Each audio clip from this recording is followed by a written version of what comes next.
Robstar gang, what up? What up? Welcome back to yet another episode of the Robstar Report. I appreciate everyone in here already coming in. Make sure you do me a favor as you come in. You make sure you hit that thumbs up button. As simple as that. Takes 1 second. That's all I ask. Make sure you subscribe to the channel if you haven't already. And make sure you hit that post notifications bell so you're always notified when I'm live or when I post a video or anything else. You know, when we got the NFC South roundtable, you see it as well.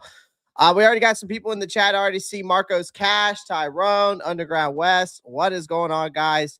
It's the finale, man. And I couldn't do this show tonight without a partner in crime because my friend of the NFC South roundtable, James, Mr. Bucs Nation, is joining us tonight, and let's bring him on aboard. James,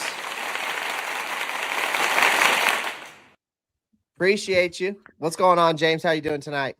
I'm doing good, man. We just spoke about it here before we got started. I wasn't there at the last roundtable. I had a sub in. It was close to the holidays, so I wasn't here. But I'm doing good, man. Obviously, this is a big matchup, right? And golly, I don't even know, like, if the momentum swing. Obviously, the momentum swing has not been like. Are you gonna say how the tables have turned? Yeah, but like it's more so like they really haven't turned like quick. Clay, this has been such a long 2.5 months for both of us, right? Like in terms of the back and forth between these two organizations where it's like the Bucs are literally doing the bare minimum to keep first place, and then the Panthers are gaining a little bit of ground, losing a little bit of ground, gaining a little bit of ground, losing a little bit of ground. Right. And I mean, it has just been, I don't know how you have felt with your Carolina Panthers, but I mean, you know my thoughts and opinions on how everything's going with the Bucs so far. Not good. Not good. So, it's Bucs, I think, have a 30% chance to make the playoffs right now. Carolina has a 70%, something like that, which if me and you both said that was going to happen at the beginning of this year, neither one of us would have believed it, right? But it's the place we find ourselves in, right? And I mean, it's kudos to the Panthers for, still sticking in it and, what they've been able to do. And it very much shows how the Bucs have been the past 2.5 months, man. So, yeah, obviously a big one here. There's a lot of stuff to talk about for sure. Yeah, I mean, it's crazy because it's like all year you've seen me going like up and down, like, oh yeah, riding the hot train. I bring the shades on. I got the broomstick. BTA. I got the belt, and then it's like we get swept by the Saints, and it's like, but how does this making any sense? But then we go and we beat the Rams, and then it's just like, what is this team? Yeah. This division, and I said it on the NFC South roundtable, and I don't know if you went back and watched it at all, but it's like this division is drunk. Yeah, that's the way it's like. It's like that drunk girl that you tried to talk to at the bar, and she's just like, there. It's like the I don't remember the comedian, but he's like, yeah, there's a crocodile by your foot. Is that crocodile going to steal your job? It's like that's how drunk this division is. It's like I just don't get it, man. I just don't get it. But again, it's been like so up and down. It's been this team has been perfect example of Dr. Jekyll, Mr. Hyde. And honestly, I can't believe where your team has been because it's like they started out 6-2. And 6-2. Yeah. Yeah. And Baker Mayfield looked like an MVP candidate. And then it's just like. Yeah. All of a sudden, 2.5 months later, 6-2 to 7-9. Clay.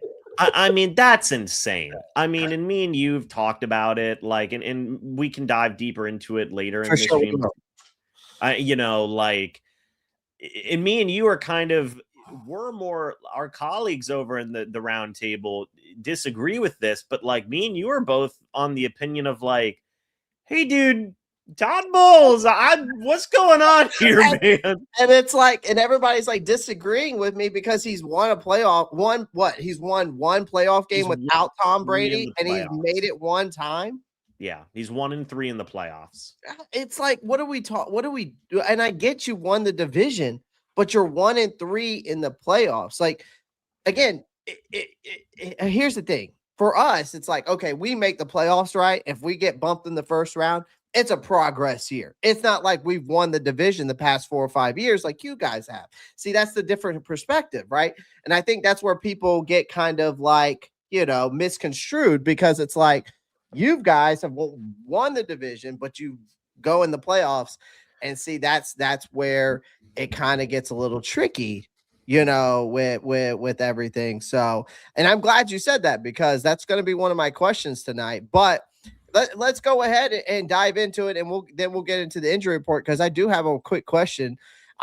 From your perspective, I mean, how confident are the Bucs fans really feeling right now? Like, honestly. No, I mean, come on, Clay.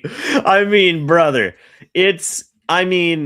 there's, if I did like a poll on my channel that was like, hey, do you think the Bucs are going to beat the Carolina Panthers?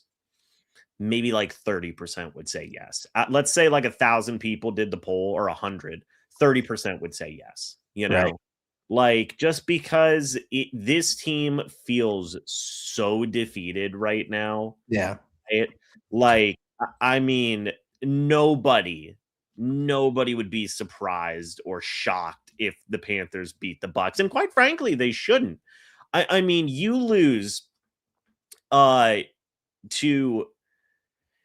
New Orleans, Atlanta, Miami. There was a fourth team in there. I can't, get Carolina the first time, Right. Right.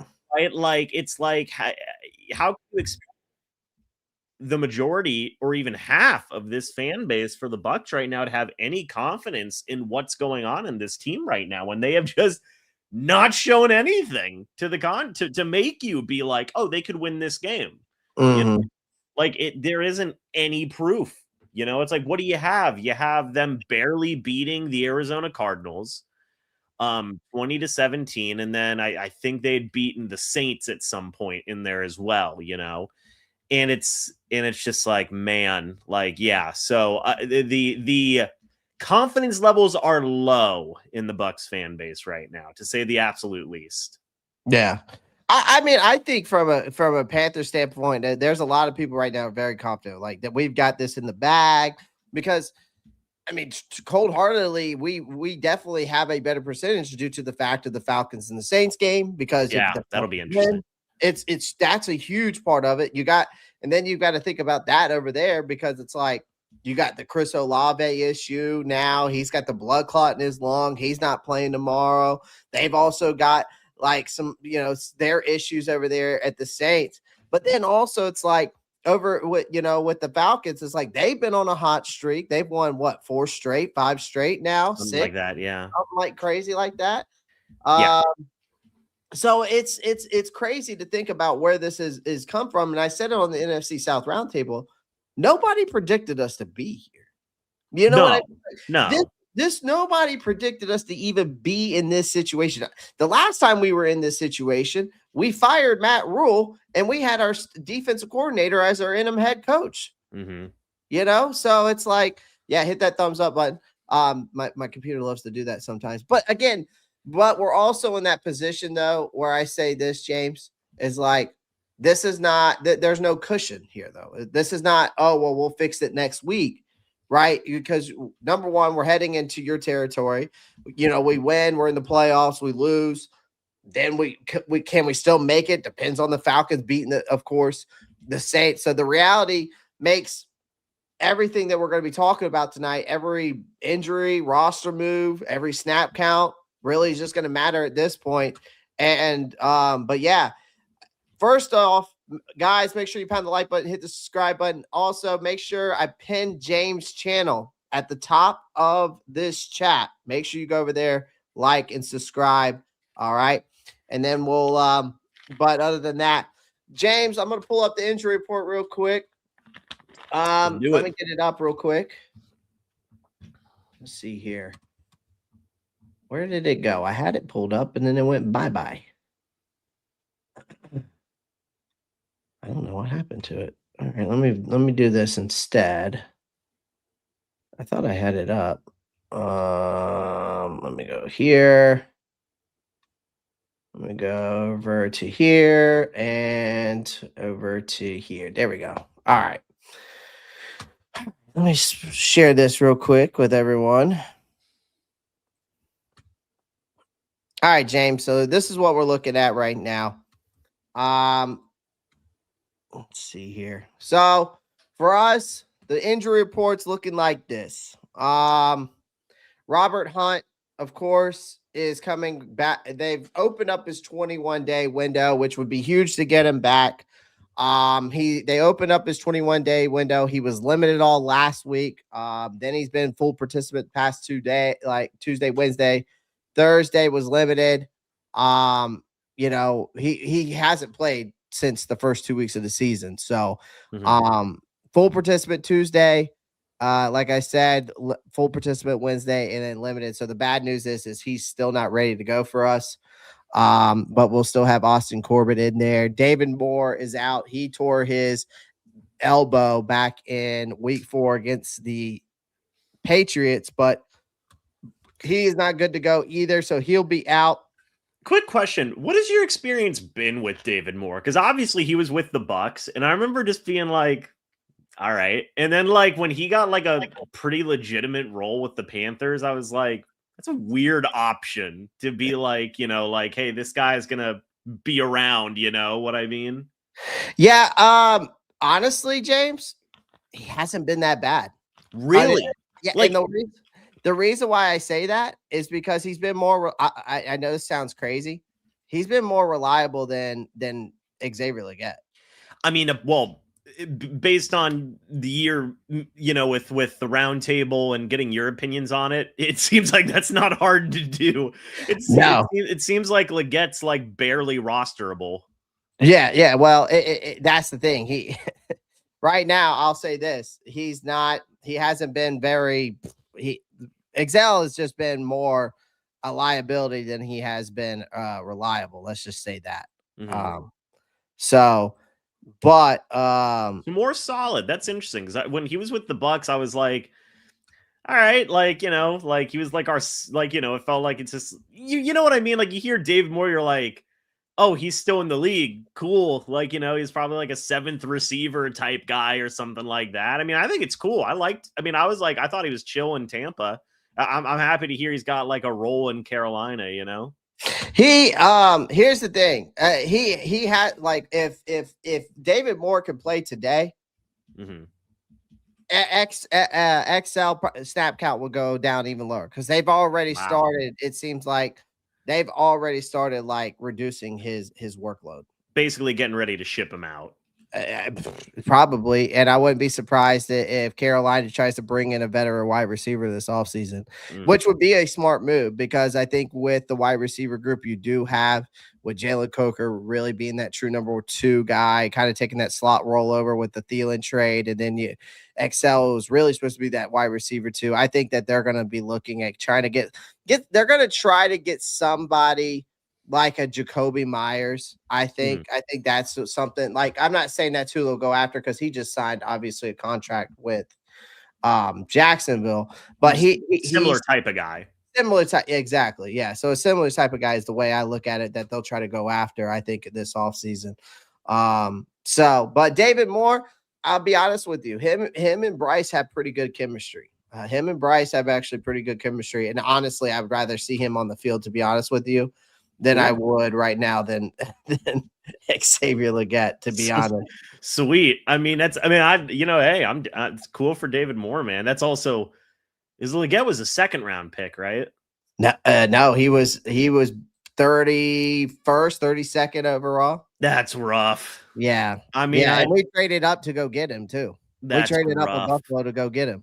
And it's like the Keon, you know what it is? It's like the Keon Coleman situation up there in Buffalo. That's a crazy that situation devolved like so quick. Right. Maybe they could get Keon Coleman. No. It wouldn't be any better. Yeah, I guess that's fair. Those are the types of guys where it's like, they need like major changes in their life to fix that type of stuff. Yeah, concentration stuff, Yeah. So we've got David Moore out. I was hoping he would suit up because I think that his veteran leadership and him being having the chemistry with Bryce would have been vital in this game. So now we've got to hope that Jalen Coker steps up. Tre'von McMillan, hopefully he's fully healthy because again he was dealing with being sick last week. So hopefully that's kind of just obviously ran its course, right? Right. And then of course we've got two guys out. Robert Rochelle. Again, concussion. He's been more of a depth piece, really, through that we brought in. Tershawn Wharton is questionable. He's a guy that I would love to bring back because when he's healthy, he has shown some productivity. I mean, he's had like 36 tackles on the year and I think like 2 sacks in 9 games. So, which would be huge. And then, of course, we're dealing with still some linebacker issues. Claudin Churlis is out, which means now that Bam, Martin Scott, or unless Chris Barnes can go. If Chris Barnes can go, he'll get the start over Bam, Martin Scott. So we'll see. Now on your side, this is not two. You got 2 big names that I saw: Jamel Dean and of course Anthony Nelson. Mm-hmm. And then you've even got Baker Mayfield still with the right shoulder and knee. Like a lot of these guys are very huge for questionable play guys. You got 2 guys out, 1 guy questionable, but still the Baker Mayfield thing popping up on there with the right shoulder and knee. What's the biggest concern here? And what's the status on some of these guys? Yeah, I mean, so firstly with Baker, like me and you have talked about it a lot this year, Clay, where like Baker's been hurt a good bit this year. Like and it's not obviously he's barely missed any time. I think he missed like half a game basically because of that non-throwing shoulder injury. But like it's just like an accumulation of things, which I think a lot of people have been kind of coming out and being like, hey, that's why he's not playing as good. I don't know if that's fully true, kind of seems like an excuse to me. I mean, like, don't get me wrong. Like, I want to say this. I'm a big Baker Mayfield fan. Like, I think he's a beast. But well, you know how I feel too. So yeah. Like we're Baker guys. I've been a Baker fan ever since he put that flag in the middle of the field back at Oklahoma. So yeah, like I do want to say this too, because like I see a lot of stuff obviously from the Bucs perspective. Like Baker is not even close to the biggest problem on this team. Like I want to say, like you could still win a good amount of games with Baker, right? But the biggest thing here is Jamel Dean, because Clay, I don't know if you knew this, one guy who isn't on there, but he is on their injured reserve is Zion McCollum. So going into this, because he has a hip injury, so right, he's been on the IR for a little bit now. So going into this game for Tampa Bay, you're without your number 1 and your number 2 cornerbacks. That's obviously a very big deal, right? Another thing that I want to mention here is Benjamin Morrison. Now, obviously, Benjamin Morrison was a 2nd-round pick. He's been a bit rough this year in terms of just like his overall play, right? Yeah. Like he certainly has had his rough moments, right? But you see him on there with that hamstring injury. Well, that's should be concerning to Bucs fans because he's missed 7 games this year due to hamstring issues. Right. Okay? So I'm curious where, right now Benjamin Morrison's probably your cornerback 1, maybe Kindle Vidor's your cornerback 2, unless they want to like put Jacob Parrish to the outside or whatever it may be. But if Benjamin Morrison leaves that game because it's like his hamstring, obviously it's affected him in practice this week. Well, now you're down your top 3 cornerbacks, right? And you have Ted McMillan out there going up against Kindle Vidor. It's like, oh, brother, that's rough, because last time I checked, Kindle Vidor's like 5'11", and Ted McMillan's like 6'5", Right. So that ain't going to be easy. Right. So obviously the Bucs are very, very thin at cornerback right now. Honestly, the Anthony Nelson thing, brother, it is what it is. I mean, me and you have talked about like how poor the pass rush has been for the Bucs this year, with specifically at outside linebacker. Like Yaya's cool. Like he's honestly like, I think you talked about it early, multiple times this year where it's like, I think, and not to mean to cut you off, but I think like Yaya is a guy that is more of a, like, he's going to give you productivity, right? He's going to get you the 7, 8, maybe he might even reach 10, but he's more in that 7 to 8 range. I feel like just based off the way he plays, but he feeds off the other guy that across the way from him. That's the type of player he is. He needs a guy out there that is the alpha, where he's still, I think maybe he could develop in being, because he's still young. So like maybe he could develop to be the alpha, but he still needs someone on the other side of him to really kind of take control of the reins, because really the guy on the other side, let's say the other guy's getting the pressure, he might not get the sack. That's where Yaya comes in, right? It's like that's what I look at Yaya like. Yeah, and with that, I agree 100%. Like Yaya is definitely more of like a 2 than a 1. Right. Reddick was kind of supposed to be that 1 this year. That didn't go well. And with Nelson, look, I mean, he was their third guy, their third edge rusher. He's not going to be available. Like it is what it is, bro. Like Braswell is going to be out there. He's not very good. No. And then like, I mean, I'm surprised he's not good, because watching his tape at Alabama, I was like, this guy has something. Like, I thought he had some type of spark, and I was like, he might not be like an elite talent. And I said, but I thought he could at least, and maybe not even superstar, but he could be better than average, right? And so maybe a great talent, right? Yeah. And I watched this tape because I was like, man, he's explosive. He's got great hip movement, his footwork, and his agility coming off.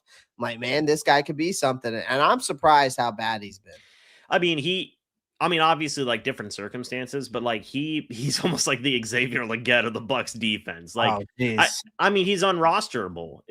Like it's like they're playing Anthony Nelson over him. Brother, they're playing a 36, 37-year-old JPP, like about the same amount of snaps, like 2 years out of retirement, like, it's like, what are we doing here? Like, so, I mean, it is what it is, dude. I mean, obviously the cornerback thing is much more concerning, because it's like Tet McMillan going up against like Benjamin Morrison. And then if he or Kindle Vidor, advantage Tet McMillan there. Yeah. I mean, and then we'll dive more into it, because I do got some questions for you. Again, appreciate everyone joining the live stream. Do me a favor, smash the like button. It's free. It takes a second. Make sure you've subscribed to James' channel. It's pinned up at the top of the stream. Again, shout out to everybody in the chat. I do want to give some shout outs to some people. Armchair CJ. Appreciate you joining. Trizzy in the chat. Y'all guys are blowing it up. Strata 843. Appreciate you. Marcos Cash. Appreciate you guys. Clark out there. I always want to show my chat some love. All right. All right, let's get into it, man. Enough of the sad and sobby injury report. Let's dive into, I'm moving you back over there.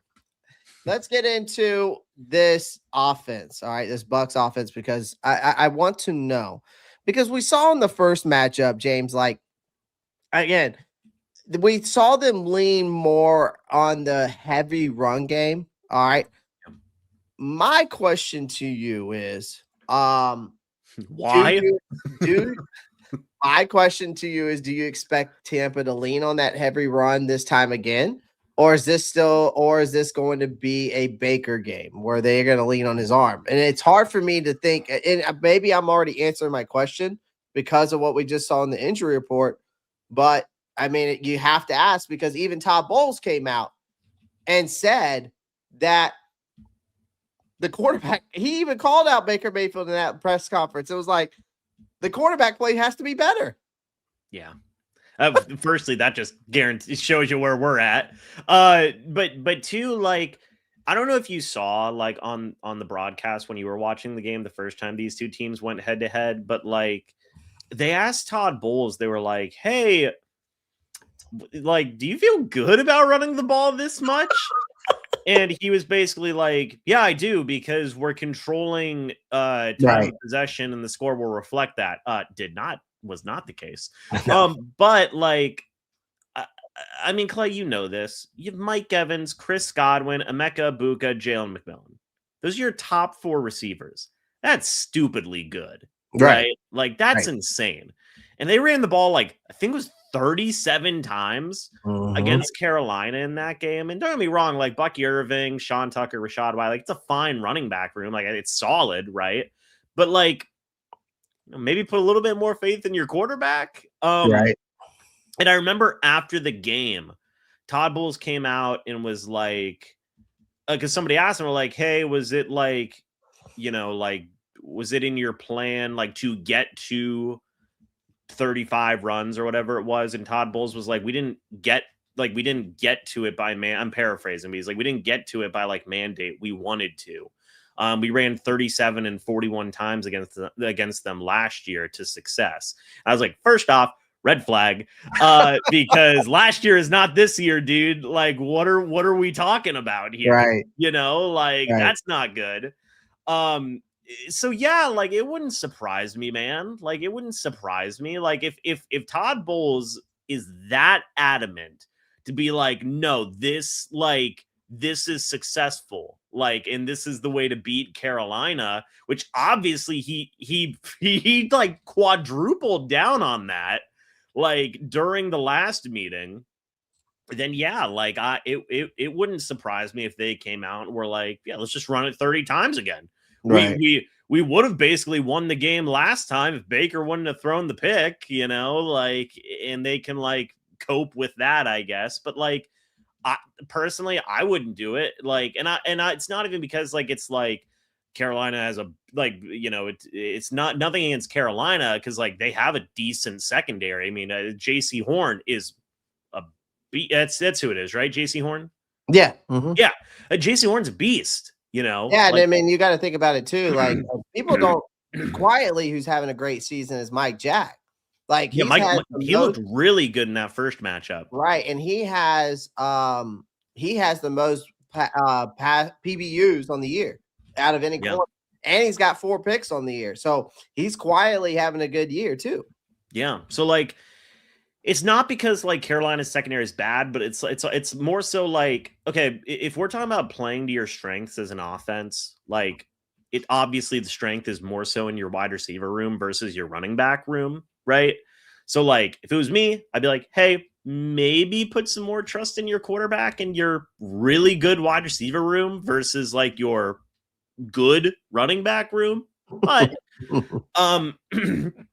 just have to wait and see, man. We'll just have to wait and see. It wouldn't surprise me if they ran the ball a crap ton, though. Well, I mean, I know I asked you, do you expect it or not? But what do you expect? Like, what do you like? Do you want them to like? Tell me what you want them to do. I guess I want them to pass more. I mean, again, like Mike Evans, Godwin, Egbuka, and McMillan, like, you should really play to those strengths. Like, and don't get me wrong, I'm not saying like, hey, throw the ball 60 times, like, obviously not, but also it's like, hey man, like this offense can really do some good stuff if you just get the passing game going. Like, to me, it felt like they did not trust Baker at all in that first matchup, where they were just like, hey, yeah, they did throw it 23 times or whatever it was, or 26, but it's also like short screen stuff, like, just open up the playbook at this point. What do you honestly like? What do you have to lose, right? Right.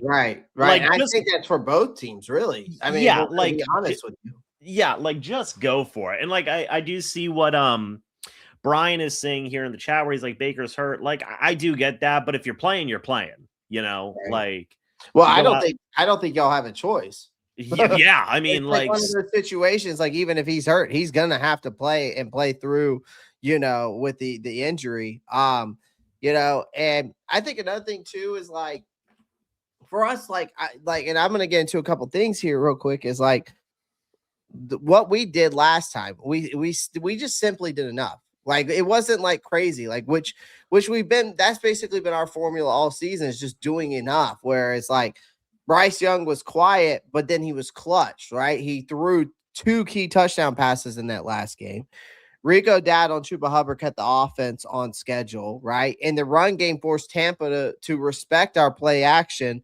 And then we just avoided catastrophic mistakes while you guys were making those catastrophic mistakes. So that was like the total difference of the last game. And honestly, I think in this game, you kind of just do the same thing. You know, you go out there, you protect the football, and you don't have to get cute. Like, you know, we've already seen Tampa in the last, over the last 5 or 6 games. I think y'all have over like 5 turnovers. Like y'all have turned the ball over. And I know that, like, you know, our defense, our defense is pretty good at taking the ball away, at least in the last couple. I would say in the last 6 weeks, we've been better. Like from the Rams game on, we've been better at getting turnovers. But if we don't, as long as we don't get the ball up, obviously I like our odds. But the thing is that we just got to go out there and, you know, protect the football. You know, I think another thing is, you know, just like with your secondary now, seeing all these injuries, and just like you were telling me, I think that that Dave Canales has to really show trust in Bryce, and you have to really open up the play calling, and you got to get creative, you got to get aggressive, and you really need to take some shots downfield, right? Because if your secondary is this torn up, you've got to take advantage of that, especially with Tre'von McMillan, right? The first time we met, one of the biggest plays of that game was dropping. I mean, Tre'von McMillan, dropping an absolute dime downfield for a touchdown. So right at the end of the first half. Right. So you got to continue. You got to continue that. And I think another thing is, for us, we need to score early. And I think we just need to go in there and twist the knife, right? Like that's the most important piece of this whole thing. Like, I know that your team is fragile, but sometimes in these situations, when it's game on the line and the team that is most fragile is also the most dangerous, because you can see it in their effort and energy when things go wrong early, especially from our team, right? Like when things go wrong early, we don't respond, right? We almost sometimes sulk, but that's a dangerous place to be mentally in a win or go home game. So I think for us, we have to jump out in an early lead, and we need to force you guys to chase points, and we've got to make Baker Mayfield press. And you know, and we got to make it feel like the ship is sinking over there in Tampa Bay, to be honest with you. Yeah, I mean, I don't disagree with, like, you know, whenever we talk about like the you know, it's like what does Carolina need to do to win the game? Like, yeah, I mean, it's, you know, like kind of take control of the game early, right? Because Tampa, like, obviously is on the back foot here, right? Like they have way more pressure to win this game and to get out to an early start, you know, and like control this game early. You know, like way more pressure to get that done, right? So like I'm going to be very curious to see, you know, if Carolina does take an early lead here, like do we maybe see like panic, you know, where it's like, oh man, like, you know, because that's, like you said, that can be a dangerous thing where it's like chasing to try and regain the lead or whatever it may be. So yeah, like I agree, like it could be a bad thing where it's like, you know, Carolina takes the lead early and it's like Tampa's like, okay, well, we gotta, you know, do whatever we can to get this lead back to give us the best chance to win this game. And then all of a sudden, you know, they start making mistakes. But that's the thing. Even though when the panic mode happens, sometimes that's when Baker beast mode comes out, because we see that. And because I said on the NFC South roundtable last week, this week, I said, there is no reason why y'all should have lost Miami. You had Chris Godwin with an explosive performance. You had McMillan, Jalen McMillan, right? With an explosive performance. He had a career high. Yeah. And it's like you got Mike Evans still. You've got Bucky Irving. You got Sean Tucker. You got Rashad White. You still got Cade Otton, which – why the hell aren't they using him more? He's a hell of a tight end. I think that's one thing I've noticed in this this Tampa Bay's offense where I'm just like, how is this guy not getting more catches or getting more targets? Like, he's a big tight end that you should be using in the red zone more. I don't know. The way that the play calling is on the offensive side of the ball for the Tampa Bay Buccaneers has made me question it just as much as I've questioned Dave Canales this season as a second-year head coach. And, of course, it's a first-time head coach, but second-year head coach or second year as a full-time head coach. But again, him as a play caller, managing the clock, I think it's starting to really, again, he's done a hell of a job. He's gotten us to this point, but I do think that Dave Canales might need to look at bringing. But again, back to the Buccaneers, I know I kind of got off topic there. There's no reason why this offense shouldn't be, in my opinion, based off of the players that you have. There's no reason why this shouldn't be a top 10, top 15 offense in the NFL. Yeah. I mean, I think play calling is a big factor in that. I know, look, I get it. Like, Josh Grizzard is a first-year play caller. Right. And I don't think he's been like the worst play caller in the world, but like you said, like, way too much talent in this offense to not be explosive enough to win games. Right. And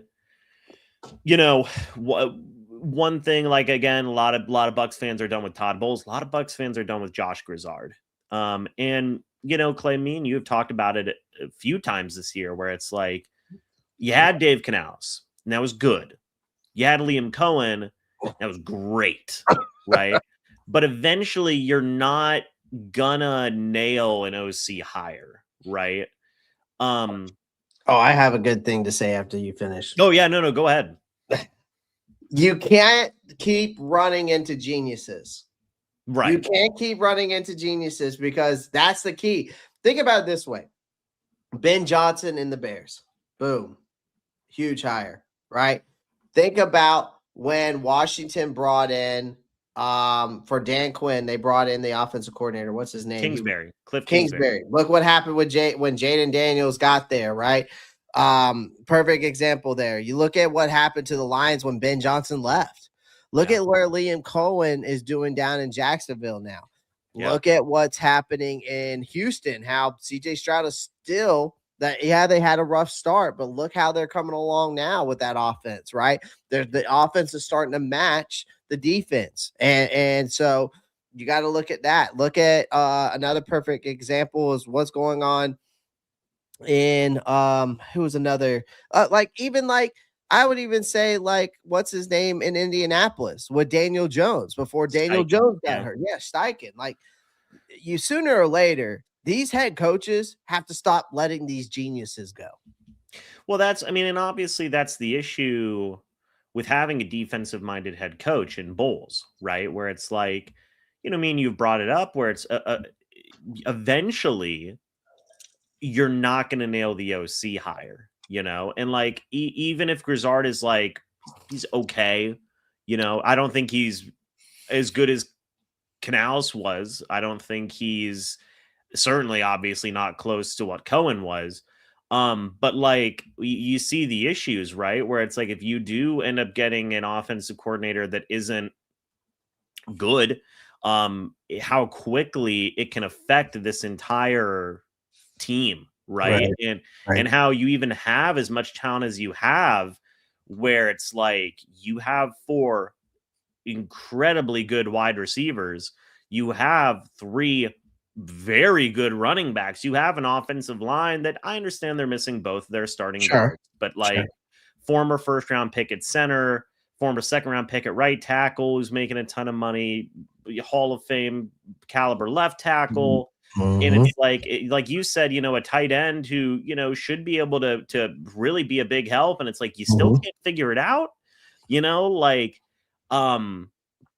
that's where you start seeing the big differences there in coaching, where it's like Canales did more with less, and with not just this year in Carolina, but also like when he was with Tampa, Cohen did much more with less, it matters, man. It matters. Like, you can have all this insane talent on paper. And I remember, you know, like when he was brought in, it was a little dicey on it, you know, obviously willing to give the guy a chance, Yeah. but you know, it's like, sometimes it doesn't matter how much like pure talent you have on a thing. If you can't call the right plays and put your guys in the best position to succeed, you're not going to have success.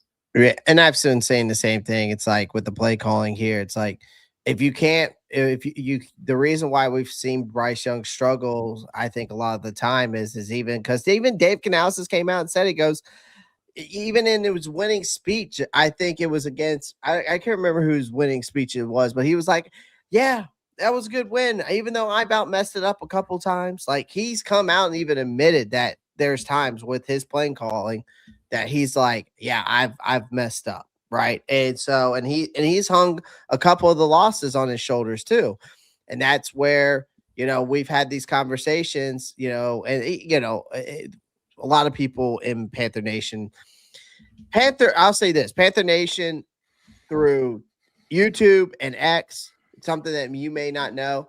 Hopefully you'll never have to be a part of it, because it's the most toxic fan base you ever seen in your life, because you've got your fan lovers, like you're a fan of the team, and then you got your player lovers. And then it's like people want this for the team, but then these fans want this for the team. So then those fans collide, but then those people will then go after the people who are Bryce lovers or Chuba Hubbard lovers or somebody else lovers. And then those two groups which gang on the player lovers. And then it's like you got, but then especially you have a split fan base with Bryce Young. That's the biggest thing. Yeah. That's a good question for you. Where are you at with Bryce right now? Fuck. I hate this question. I do. Because like, I feel like you've been like really. I've been up and down. I've been up and down with him this year. I'll be honest. And honestly, I've been up and down. Yeah. I mean, I've been very up and down with him, because here's the thing. I want him to succeed so badly because of what we gave up for him. Sure. But part of me is also, I watch film. Okay. Yeah. I watch film. And then there's moments where he will go, and I watch the film like the Rams game. And I watch like the Falcons game where he broke the franchise record. And I'm just like, it's every single time. Where is this Bryce consistently?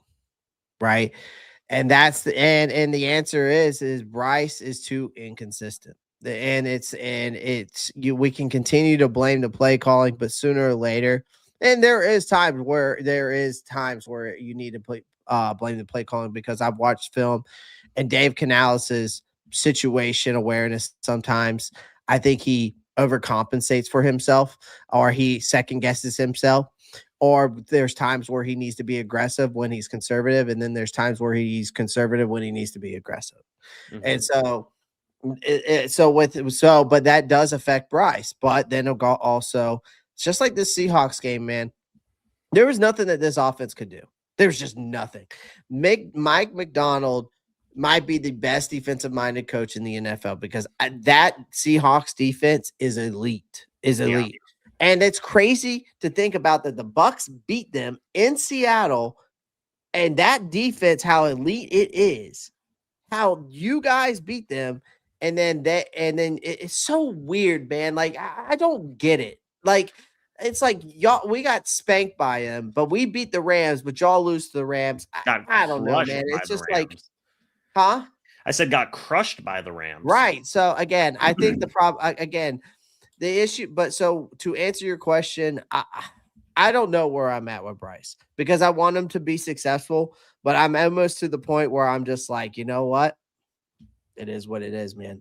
We tried. We did everything we could. We put stuff around him. We gave him a top 15, top 10 offensive line, because the offensive line last year finished like top 10 in lowest pressure rates multiple times throughout the season.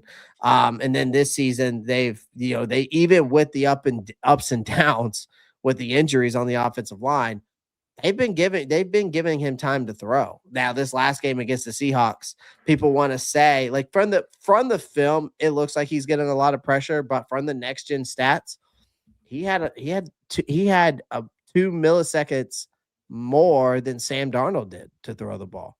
So I know that's not a lot, but we're talking about 2.82 seconds to throw to 2.84 seconds to throw. So it's like, and then when you watch the film, you see guys get open and you see him miss guys, right? And there's just times where I'm just like, man, like we can't sit here and just say that, yes, the offensive line and guys aren't getting separation. Then you got to start looking at the quarterback saying, hey, man, you missed that throw. You missed that wide open target. Yeah. I mean, like, I it's interesting to me too, because it's like you said, like, not only just the offensive line, but 2 first-round receivers. I know Leggett didn't work out, or has not worked out. 2 1,000-yard rushers too. Like, I mean, they have really tried to build around Bryce. Like, yep. And it's crazy too. A lot of they went out and got 2 for they've. So let's break it down real quick. They signed 2 Pro Bowl offensive linemen in Damian Lewis and Robert Hunt. Both gave them decent sized contract. Robert Hunt's the $1 million man. Go out. They draft Jonathan Brooks. He retails the same ACL. The next year, they bring in Rico Dowdle. They also drafted Trevor Etienne this year. Okay, boom. So you got 2 running backs. You signed one. You drafted one. The past 2 drafts, last year they drafted Jadavion Sanders, and then this year they drafted Mitchell Evans. Boom, 2 tight ends, back-to-back years you drafted. Then 2 first-round, back-to-back years, wide receivers. Xavier Leggett, Tedero McMillan. But then in the 6th round, they even got Jimmy Horn Jr. Yeah. So, again, then they also brought in Hunter Renfrow. They brought in guys like David Moore. They brought in, they're trying to give him weapons. They're like the GM is trying to help this kid out. Yeah. And at some point, again, I think if you bring a veteran wide receiver, again, I think I'll have a better answer for you. But I think the answer right now is the only answer I have right now for me is that he's just too inconsistent. And that's been the issue. Because like when I think about like this upcoming game tomorrow, like one thing I think about a lot is like, man, like which Bryce Young is going to show up? Because I feel like that matters dramatically when we're talking about like, for example, the Bucs defense versus Carolina's offense, right? Like, I think a lot about like if the good Bryce Young shows up, Carolina's, very good chance to win this game.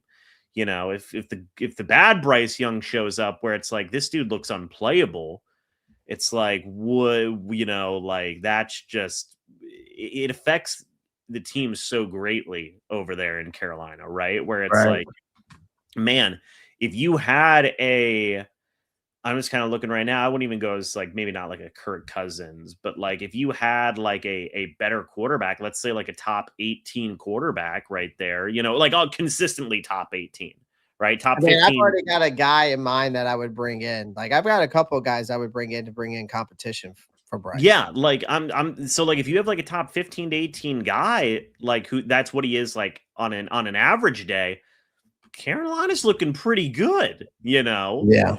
Like, because I think they have the defense, they have the pieces on offense where it's like, okay, we've built this thing up. Like well, it makes you wonder, like a guy like a Mac Jones. What can Mac Jones do in this offense? That'd be interesting. What can a Malik Willis do in this offense with this type of weapons? It does make you think like what could those guys do in this type of offense, right? And I think, to bring what Bryce Young, and you asked like what Bryce Young needs to come into this game, like, which Bryce Young's going to show up. Well, I'm going to tell you which one that needs to show up, because this is a game where Bryce Young has to trust it. Because in the first meeting, one of the biggest plays of that game was Bryce Young dropping that absolute dime to T-Mac down at the field for a touchdown. That was an accident. That was a recognition that Tampa Bay secondary can be had. Right. That was late reacting by you guys. It was confused in zone. And it horribly was timed blitz too. And it was a vulnerable vertical concept too. Like Young has been. The thing is Bryce gets a little jumpy at times, where especially like the Seattle game. If you go watch that, this is not the week you have to play scared, right? Like the Panthers, like I don't need us to take like 10 deep shots in this game, but we need to have at least like 2 or 3 real ones to keep you guys honest. Yeah. And I think if Bryce just hangs in and lets the routes develop, the opportunities will be there. Yeah, I agree. And I think another thing too is like if you have those opportunities, I think another thing that we're going to see more of in this game is I think we're going to see Jimmy Horn Jr. Right? Like I think Jimmy Horn Jr. is a guy that they're going to start using more because of the Xavier Legette snap counts. I think you're going to see Tedderone McMillan get moved around into the slot. And I think that Jalen Cooker still is going to be on the outside, but you'll see him moving in the slot as well. And that's the thing about Canales. I like how he maneuvers this wide receiver group, but I do want him to be more aggressive and start using Jimmy Horn Jr. because that speed kills. And I think he's a guy that can definitely take the top off of defense, but you got to give him a chance. Yeah. So yeah, I am going to be curious. This is the biggest game of Bryce Young's career probably to this point, right? Oh, for sure. By far. So, I do wonder, like, if they do go out there and, like, win this game and it's like, okay, Bryce, like, you're a playoff quarterback now. Like, I wonder what that does to, like, his confidence, and, like, overall, the team. You would think it would boost it, right? Yeah, and, like, overall, the team's confidence. Because, like, that's one thing, like, I think with Bryce where it's, like, again, like, we do see the inconsistencies. Like, it's just kind of, like, he hasn't really, like, fully arrived yet, like you see flashes of it, on a week, bi-weekly basis, basically. But like, it's like, man, you make the playoffs. It's like, okay, you just took your team to the playoffs. It's like, that could be huge for his future in Carolina, right? Where it's like, especially if you were to go out there and have like a good showing at a home playoff game too. This is a very big game for Bryce Young. Yep. Yeah. Hold on real second, James. I got to give a huge shout out real quick to Antonia McClellan for becoming a member of the YouTube channel. So I appreciate that, Antonio. Shout out to you. Got me a little soundboard over here, James. Got a little soundboard. Like it, man. Like it. So anyways, well, all right. We talked about the offense. Let's talk about these defenses. All right, let's talk about these defenses. Defensively, I know how big of a loss. We've already kind of really dived into how big of a loss your cornerback room with Jamel Dean for this defense, especially after what Bryce did, 2 weeks ago. What's the plan? I got 2 questions. What's the plan to keep Bryce Young uncomfortable? Right? If he does get in a rhythm early. And another thing is, how do you think Tampa Bay's defense is mentally? Are they in a good place, or are the cracks really starting to continue to show?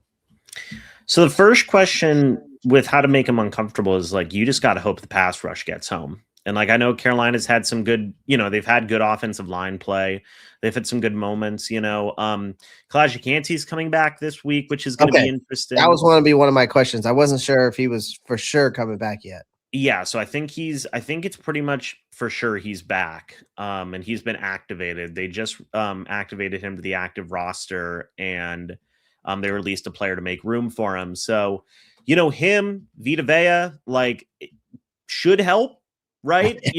Considering like it's been a really not great rotation of guys since Kancey tore his pec this year. So with him back, I think that helps out a lot. Hopefully Hassan Reddick gives you something, because that really has not gone well in terms of that signing and the consistency with that or lack thereof. Yaya, he's got 7 sacks this year. He is pretty much far and away been the most consistent guy that they've had so far this year. Vita Vea is behind him with 4.5 sacks. It's been one of those situations where you've seen a mix of guys. The Bucs have 37 sacks this year as a team, but it's obviously, but a mix of guys, right? Like it's been Right. sometimes it's your inside linebackers blitzing, sometimes it's your secondary blitzing, which I don't think they can afford to blitz their secondary much in this game because, again, like you are so thin at cornerback, it's not really something you want to do. So I think that really to make Bryce uncomfortable, I think they've really got to pin their hopes on, okay, having Kalijah back is going to be huge.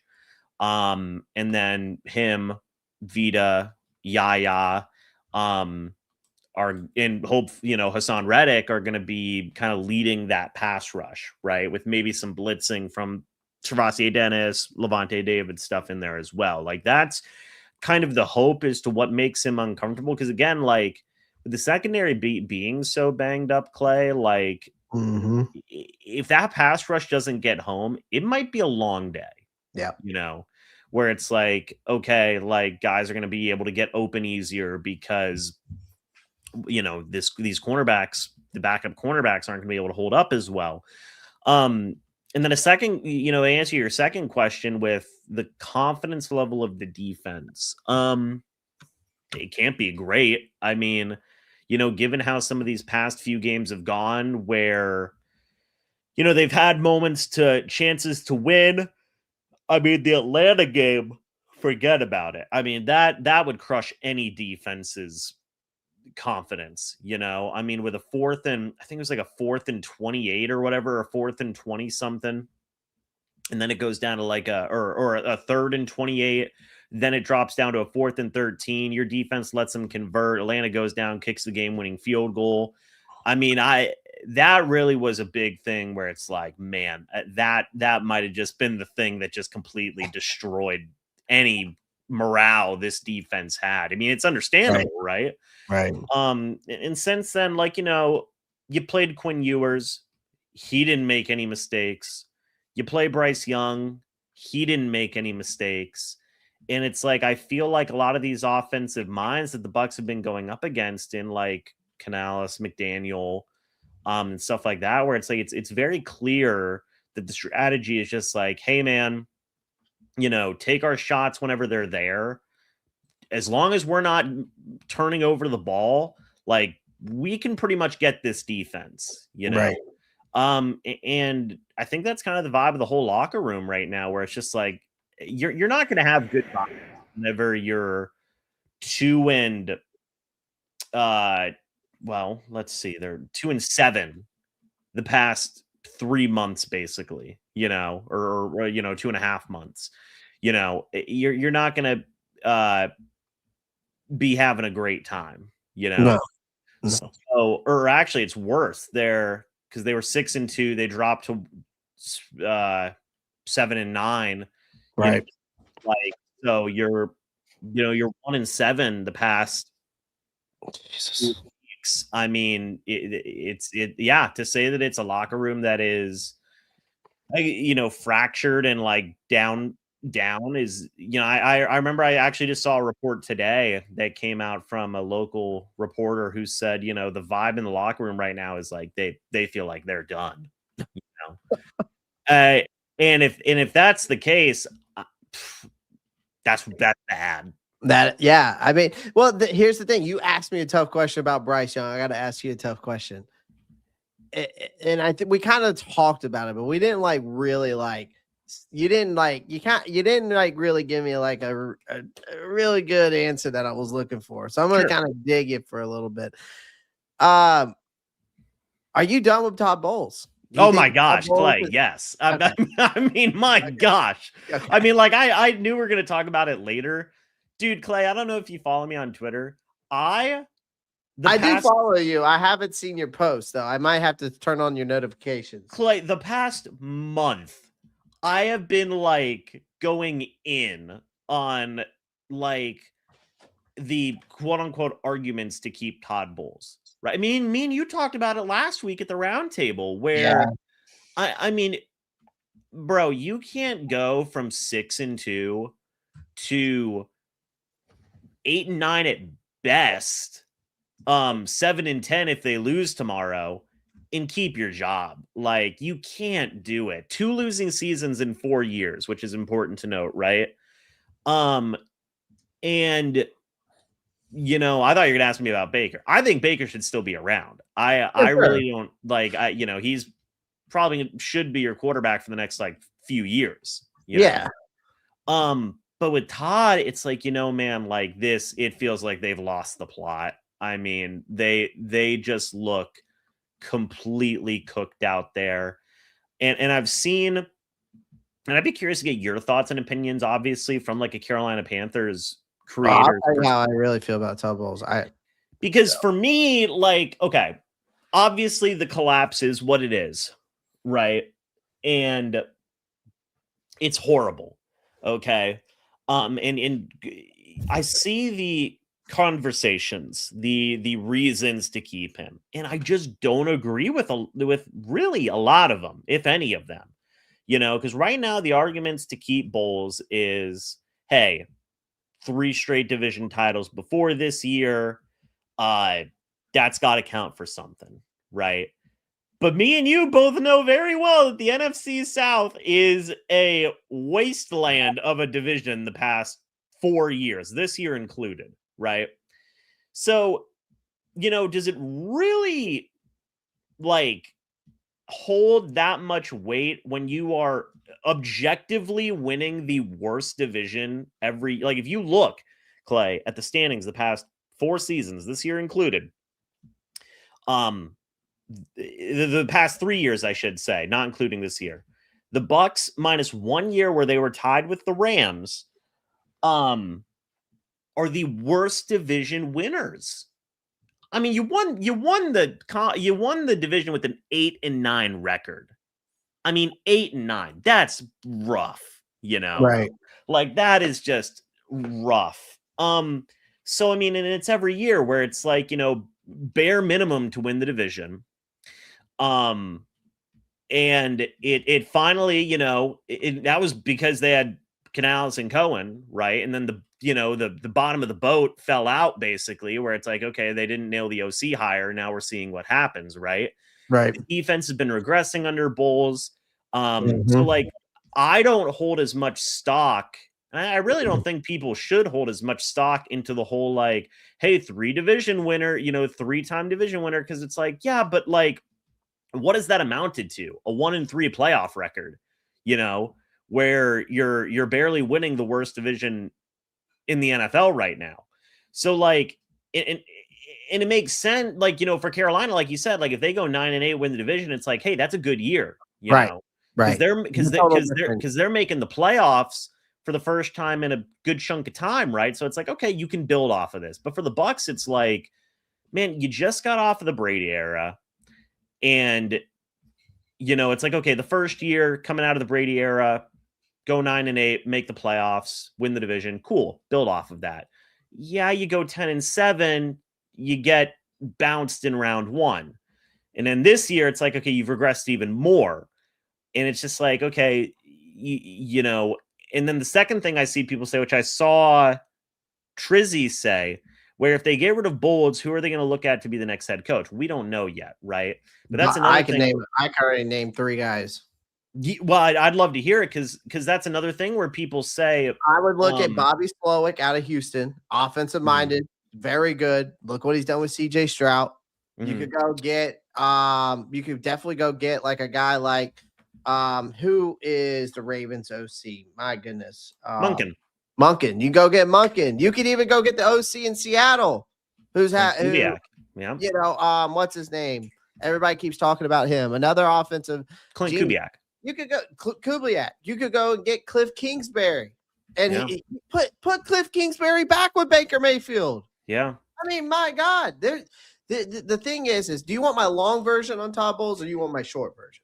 I want the long version. Let me finish up with this though. So like, there are options, and just because there isn't a Ben Johnson or a Liam Cohen does not mean you shouldn't look to make a change if you feel like it's what's best for the organization. And also, it's like it's a 63-year-old Todd Bowles who's, you know, coaching 500 ball. That's very replaceable. You know, like I understand the situation could be worse, circumstances could be worse, and player execution matters as well. Those are kind of the things where I'm like, okay, yes, I do understand those points. Right. But also too, like it could be better. For sure. And this roster has a lot of talent. And, yeah, like just because there are candidates out there that at a surface level, people may look and be like, oh, well, not good. Doesn't mean if you dig deeper into those options, you can't find a good option, So there's options out there. So I 100% believe they should move on from Todd Bowles. It's time, like Bowles has been fine. He's been okay. Right. But obviously you need to take that next step. What are your thoughts, Clay? Let me hear the long version. You want to hear the long version? Okay. I think Todd Bowles isn't a bad coach. I think he's respected. I think the locker room hasn't quit on him or anything. He knows defense. I just think that people got to stop pretending that he's not terrible is like good enough. Like when the same shit keeps happening year after year, right? What's the definition of insanity? Doing the same thing over and over again, expecting different results. That's Todd Bowles, ladies and gentlemen. Like, again, this team is regressing. They're not just in a slump. Like this isn't just a rough stretch. This is a pattern. You've lost 7 of your last 8 games. All right. That's not bad luck. This team is like stuck in neutral, and you've got a defensive calling card, and it isn't saving them anymore, right? Like Bowles is supposed to be this defensive guy. That's his whole resume, right? But the defense is inconsistent. They don't close games. They melt down at the worst possible moments, right? If your strength isn't winning your games anymore, you don't have much of a case left. And so then the offense, right? The offense plays like it's afraid of its own shadow because you've got a legit talent all around, a capable quarterback in Baker Mayfield, right? But this offense, every single time I've watched it, even against us, looks tight. It looks predictable. It's scared shitless of making a mistake. And that's an OC issue, I think, but that's also your head coach energy coming off there because the whole team plays like they're trying not to lose instead of actually trying to win. And you can tell that mindset is spreading fast in that locker room. And then you talk about, and I've said it before with this team, that the adjustments, right? When this team gets punched in the mouth, they don't punch back. They don't. Good teams make adjustments and average teams hope. That's the difference, right? And again, the window is closing fast. The roster is young enough. I think is young enough to really like there's certain position groups where you're young enough, right, to sit around and wait, right? And then there's some position groups, I think, for you guys where it's like it isn't young enough to sit around and wait for things to just magically click, right? But it's not dominant enough to overcome some coaching stagnation. And I think that the fair part about this is yes, you've won the division. The steady the ship post Brady. That's what he's done. He's not a dumpster fire. And again, if you guys sneak in the playoffs or win this division, okay, that might convince your ownership themselves to run it back again. But the harsh truth about it is that even if he stays, nobody actually believes that the ceiling is high. I just think at this point, right, I think that you have to fire him because they don't know exactly what they're getting. And that's the thing. It's clearly not enough. And I just think that even though he's not terrible, I just think he's reached his ceiling. I mean, man, I was talking. First off, I agree with everything you said. Secondly, even if it was like a scenario like Carolina, where it's like win-loss, like that still looks much better than what has happened. Oh, for sure. Like much better. Like again, you go from 6-2 to 7-9 right now. I memean, that is just inexcusable. I mean, there's no question about it. And like again, like I did see what Buck Skull is talking about, where it's like according to reports he's safe. We'll see. Like I did look at the Ian Rappaport thing where it was like, he basically didn't say anything concrete. He was just kind of saying what we've heard, which is like, hey, he's won the division 3 years, in a row. And he did just sign a contract extension. And it's like, okay. I mean, they fired John Gruden after he went 9-4, dropped to 9-7 and missed the playoffs. They fired him and they gave him a much longer and I imagine probably a at the time heftier extension, you know. And that guy Gruden, won, and that guy won the Super Bowl for them. Yeah, and John Gruden's a way better head coach. Like, yeah. So like, just because those circumstances are what they are, wouldn't be so sure. Also, by the way, you know, if we are going off of Rappaport, you know, I thought about this when I saw the Bulls thing. Was, you know, I remember the year, it was 2019, where Rappaport came out and be like, oh, the Bucs are going to franchise tag Jameis. And that was like the report. Well, obviously that didn't happen, you know. So, I mean, you never know, right? You never know. And I think if they lose tomorrow, you cannot keep this guy around. I mean, you can't. There's just no logical reason, you know. I mean, again, he's been he's been around 7 years, you know, technically with this organization, like, but it's ran its course, you know, it's ran its That's course. what I'm saying. Yeah. It's time to get in a younger, you know, and again, everybody's going left or going right, you know, why do you have to go left? You know, go the opposite way, where it's like everybody's getting the young hot shot, like, let's get an offensive minded coach. Like, if you keep Bowles, even if Grizzard ends up being great, or you go off and you go hire a different OC who's great, well, you're going to lose that guy, right? You know, and you're going to keep on running into this same issue of, well, now we have to replace the guy, you know. So it's like, it's just not for like Mike McDonald's a good example of like a young, or like a Chris Shula, like a young defensive minded guy who, you know, can make it work, I think. And you know, keep together a good core of guys and change with the game and stuff like that. But like, you know, Bulls 63, man. Like, he's been coaching since like the late 90s or something. Yeah. You know? And it's just, it's one of those things where it's like, all right, man, like, you know, it's a good run. It's a fine run. Yeah. But it's time, you know. It's ran its course. So yeah. I was interested to hear, because you know, we only have a certain amount of time on the NFC South roundtable, but I'm really glad we got a deep dive in that conversation, because that was something I was interested in. Well, I agree with you. I mean, us four on the roundtable, we could have a whole freaking episode dedicated. Sure. I mean, if they did end up firing Todd Bowles, I mean, you could make a whole episode, be like, was that the right decision to make or not? It's like, yeah, I mean, we could also make a whole episode too about who the Carolina Panthers should hire as their next defensive coordinator, because that could be a conversation that we might be having this offseason. So yeah. But speaking of defenses, you gave me what so what do you expect from this Tampa Bay Buccaneers defense exactly? Like, what do you want to see from this Tampa Bay Buccaneers defense so they can, you know, have a chance to win this game? You got to get after Bryce Young, you know. I mean, you have to. Yeah, I mean, with Kancey coming back and your cornerback room being so banged up, like, you have to get after Bryce. If you don't, it's going to be a long day, man. I mean, it's going to be a long day. So, like, that's the biggest thing, where it's like, it's going to be up to Vita, Kancey, Hassan Reddick, and Yaya to really get after him. Because if they don't, again, like, it is going to be a rough day, in my opinion. Yeah. Yeah, I think for us, man, we've got to do the same thing. I mean, we got to force over turnovers. So, I mean, Baker Mayfield has been reckless lately. And if he is injured and that right shoulder's not good, definitely getting pressure on him. I don't wish injury on anybody, but again, when someone's injured, it's like, you know, this take advantage.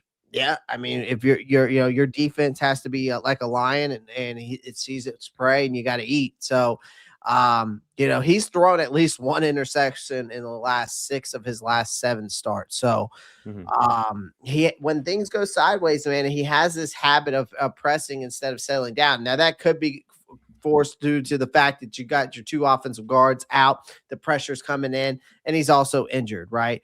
But the Tampa Bay, it seems like, because I was looking at like y'all's balance, right? Play balance. It's like 26 passes to 33 runs against us. And then last week against Miami, you had 44 passes to 16 runs. So again, we need to force mistakes early, right? We need to get you guys behind schedule, make Mayfield feel like he has to play hero. Again, I think another thing is we need to shut down the run game for you guys, because I again, that's something I know because I expect Bucky Irving to be heavily involved in this game again. I do, because he led you guys the last time with 19 carries, and then Rachaad White, I think, had that one big 40-yard run, mostly bottled up otherwise. But again, Irving, I was looking at the stats: 19 carries, 71 yards, averaging 3.7 yards per carry the last time. But honestly, from a defensive standpoint, the formula that we had from the run game standpoint, I think we needs to repeat. We don't have to erase the run game, but we just need to prevent it enough to control the game, right?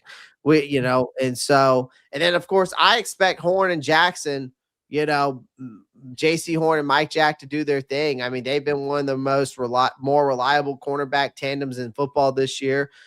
They showed it in the first matchup. No Tampa Bay receiver went over 40 yards.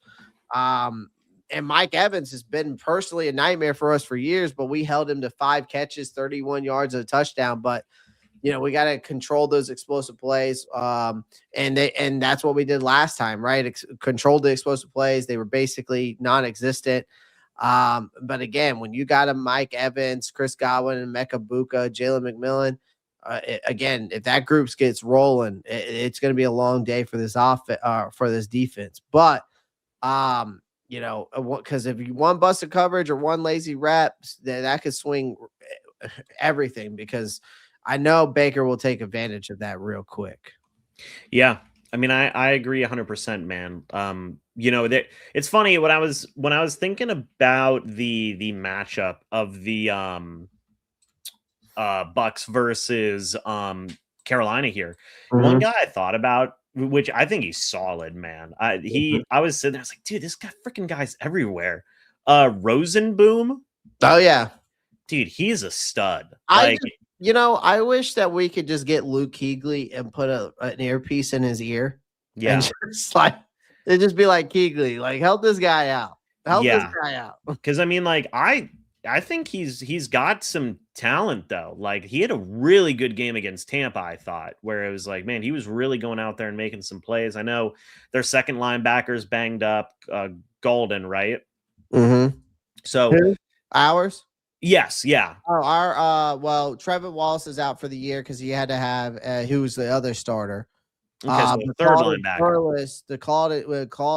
Claudin Churlis is the guy that's out. So now we got Chris Barnes or Bam Martin Scott starting in this one. Yeah, so I mean, for the Bucs, I mean, Derek Brown is just, God, he's really good, and he's one of the more underrated players in the league, in my opinion. Well, he got snubbed at the Pro Bowl this year. Yeah, that's unfortunate because I thought he wrecked a ton of havoc versus the Bucs in that first matchup, So I feel like Carolina, does have a lot of good pieces there. And like you said, for the Bucs, if they do want to have success on offense, they have to go out there and play mistake-free ball, and again, play to their strengths. I mean, I'm not saying you got to go out there and pass the ball 60 times, but you have all these receivers. You got to use them. I mean, again, what do you have to lose here? I understand you do run the risk of it could throw a pick here or there, but just come up with a balanced game plan. Don't lean in one way or the other, and just try to be balanced, I think, is where Tampa Bay needs to go, and utilize these weapons that they have, and I understand it's not going to be easy against this Carolina's defense because, again, they have some pieces there on all levels. Brown, I like Rosenboom, Michael Jackson, and JC in there as well. That makes it a tough defense to go against, in my opinion. You just have to go out there and have a balanced attack. See, there you go. I like that soundboard, man. Kind of for a second. Well, you said Michael Jackson, so I had to hit it. So that's good. Yeah. And again, it's the crazy part about this, man. It's just I still can't wrap my head around this game because it's I can't believe we're even having this conversation right now, James. Because from a Carolina Panthers standpoint, and I know we started off the show with this little rant saying but I never expect us to be here. And I didn't expect, and this is just such a up and down year. The crazy part is, though, for us, though, James, and I hate to say this, and this is something that just has grinded my gears, but we should have had this thing done 3 weeks ago. We should have never lost to the Saints. That was the big one. If we wouldn't have lost to the Saints, and then we would have beaten you guys to the next week, we wouldn't even be having this conversation right now. It would have been over. We would have been saying, oh, well, they're sitting their starters, because we would have had our playoff position, and it would have been that would have been the end of that. Yeah, I mean, that was the big one, right? Like when the most recent part of the collapse was happening, I was like, man, if Carolina like, this is their chance, like this is their chance. If they beat the Saints, like they're cooked, know. Like, and it didn't happen, and it was like, okay, they're still in it, and then the Bucs obviously kept on losing, and then when they lost to Miami, I thought, man, it wouldn't surprise me if Carolina went out there, shocked the world, and just said, okay, we win the division now. Like that would have been an interesting set of circumstances, but it comes down to the situation it's at right now, and it just shows where both these teams are at. Where it's like, the Bucs just keep on stumbling, and Carolina, is shown just a smidge more consistency. Yeah. Right. Where it's like both these teams where it's like, I do want to say, like, obviously Carolina's like in a much better spot, but like, this is not like the most glamorous battle in the world in terms It really isn't. It really isn't, because it doesn't, like, here's the thing. It's like I said earlier, if you guys win and make the playoffs, right? Everybody thinks you're going to get bounced in the first round anyway. Oh yeah, like decimated in round one. And same thing with us. Like, if we make it. But see, this is where it gets tricky. You get bounced. Your quarterback and your coach has been there, right? Whereas Carolina wasn't expected to be here. They made it to the playoffs, but they got bounced in the first round. It's a progress year, which it's everyone else expected. Yeah. I mean, like, that's the big difference, right? Is like, because again, you remember, like, way back in the first, couple of weeks here for the South, like, everybody was like, well, it's either going to be the Bucs or the Falcons, right? And like, it was. And I was the only one, I think I said that even we had a chance. Yeah. Or I think you had them in second. I did. Mm-hmm. And, even then you're like, yeah, Tampa's probably going to win the division, and like everything has gone flipped upside down, where it's like, this is, I said this like a couple weeks ago on my channel, the first time these two teams played, where it's like, look, Carolina's actually showing that they're like going forward and building, where it's like the Bucs just show like they are like hard falling backwards right now, and like, again, like, that's why, like, when I look at this matchup where I'm like, okay, where are these two teams at? Well, Carolina, again, not a lot of people expected them to be here. Nobody expected them to be here, right? Where it's like, Falcons, they're not in the conversation. They're already eliminated. The Bucs, I mean, they've just been making fools of themselves, so it's like Carolina legit, I think they're going to win the division, personally, now based on the circumstances, being what they are. But it's like, Carolina coming out here and being like, hey, like, we put it enough together. That's something where you can look at it and be like, hey, like, this is a good year for Carolina. Whereas for like the Bucs, the Falcons, it's like, dude, much more questions than answers, much more. So I mean, it is certainly a year to be proud of. It's a good year to be a Panthers content creator, to be a Panthers fan, because it's like, holy crap, we have something here, like, this isn't like a 5-12 year or a 6-11 year. It's like, holy crap, we are the favorites tomorrow to go make the playoffs. Yep. Like, that is amazing, So I mean, like, it's kudos to you guys for being in those circumstances, because I mean, like, it's been a while, right? And like, again, like, I know it's like, people may sit there and look at this and be like, well, yeah, it's the NFC South.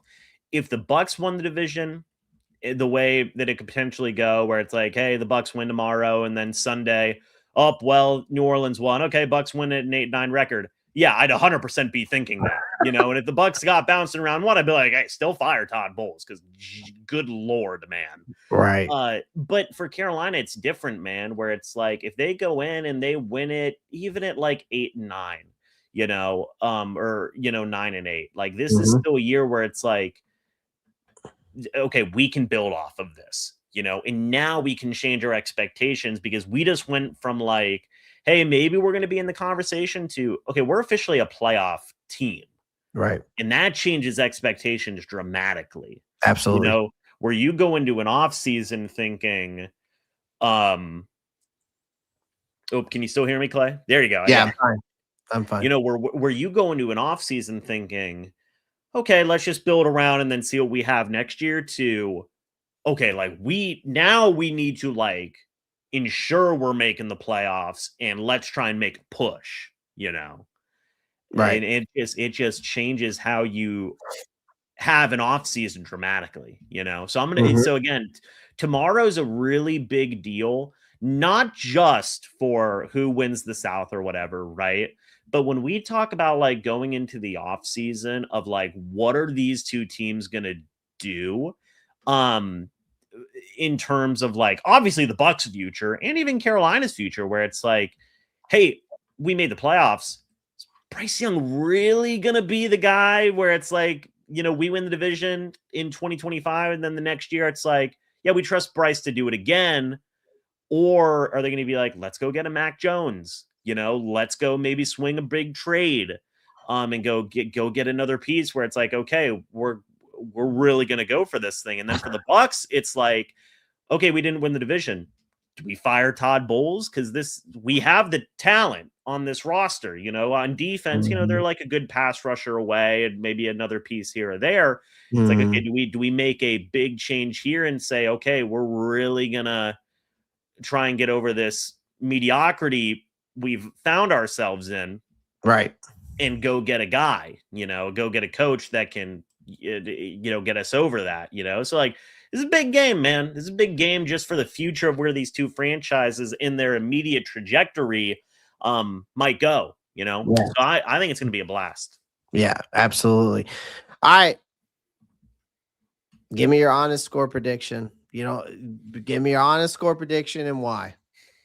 I think Carolina wins. I mean, and I mean that in the sense of like, you know, Clay, just from everything that I've been seeing and hearing, reports, I don't have like inside sources or anything like that. Sure. But I mean, this Bucs team looks broke. I mean, they look like they are cooked. I mean, all confidence is just gone. The defenses, yes, they got Kancey back, but you really worry about that cornerback room. Bowles, in mine and yours opinions, you know, feels like a guy who's coaching on the way out, you know, and that they're going to make a legitimate change there at coach. Whereas Carolina, again, I know there's questions about Bryce. I know there's questions about Evero, which, you know, I mean, I know last year, man, you were done with him. This year, it's definitely been more of like, okay, it's gotten better. It's gotten better. And again, I still have my questions about it. I do think that this team systematically is a better fit for the 4-3. I just do. But again, he has done better. And so, I mean, I've harped on him a little bit this year, but not as much as it was. Well, I mean, we were dead last year. But again, that the talent level wasn't as much as it was, and I got to give my GM a shout out, kudos to him. Yeah, and plus we lost Derek Brown last year, so that was huge. So yeah, and you know, man, just whenever I'm looking at it, the Panthers are just playing more inspired, you know, and like obviously root for the Bucs and everything, but like you got to call a spade whenever you see it.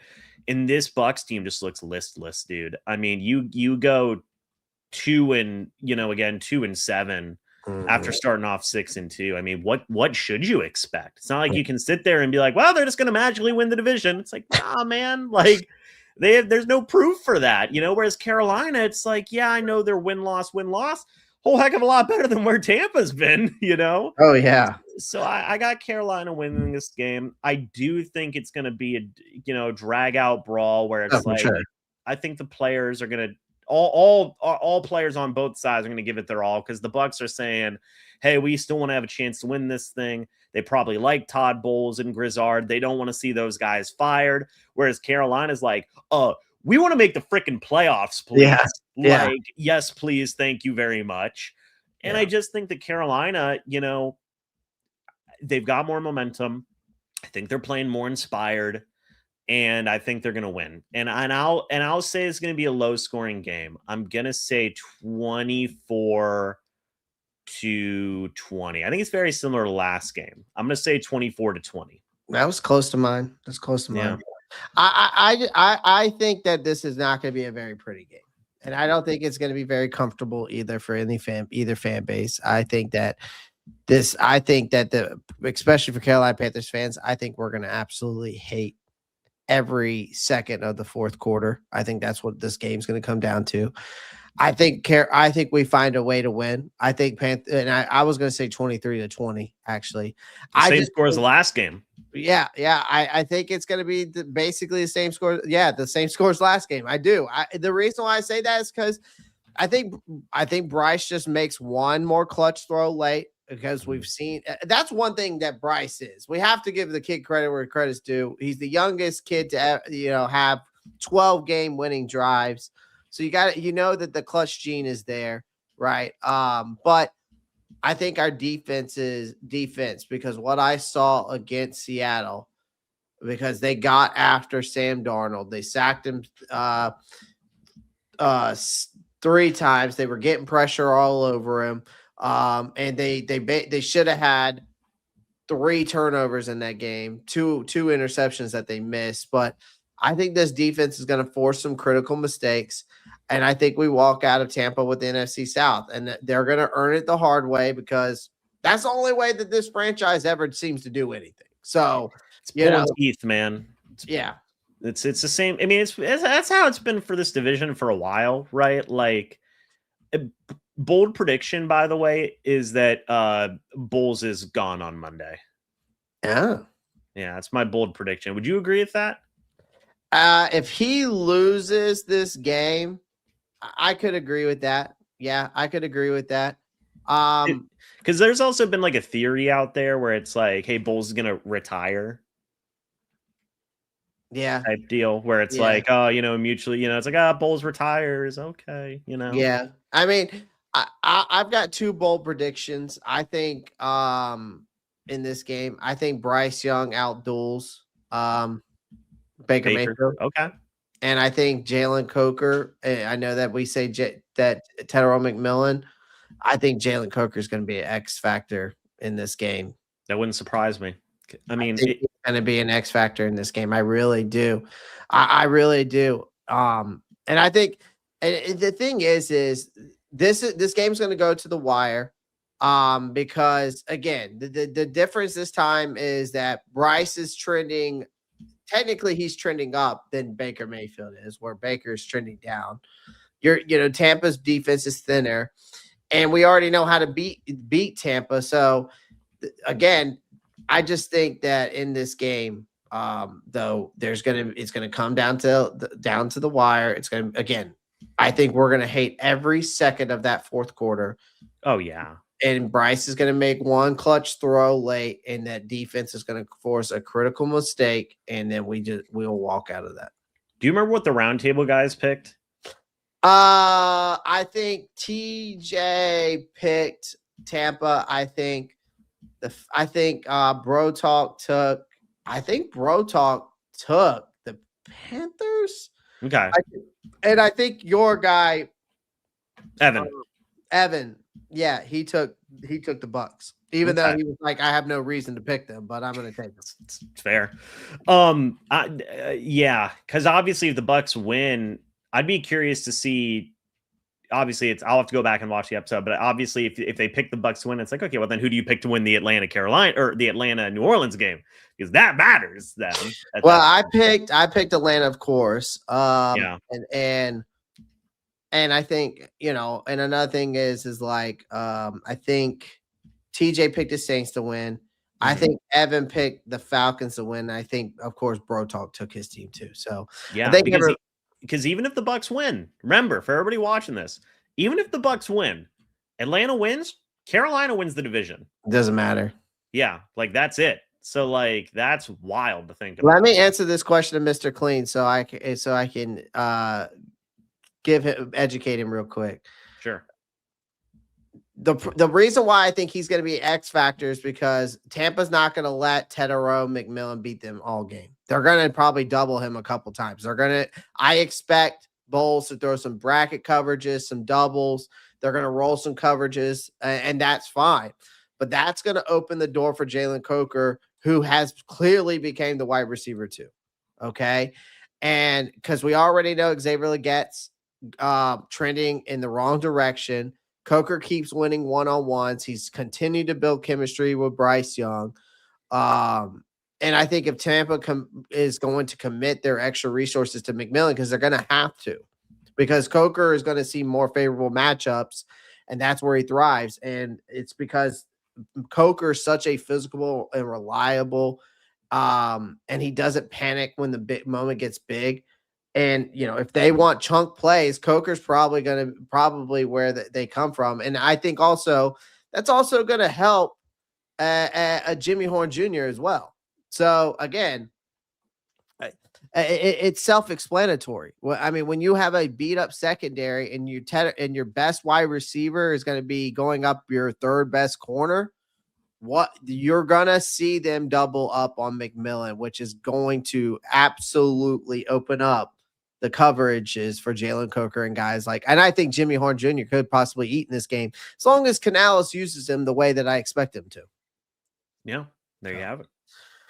Well, James, that's the end of our show. I appreciate you coming through tonight. Please tell everyone where they can find you.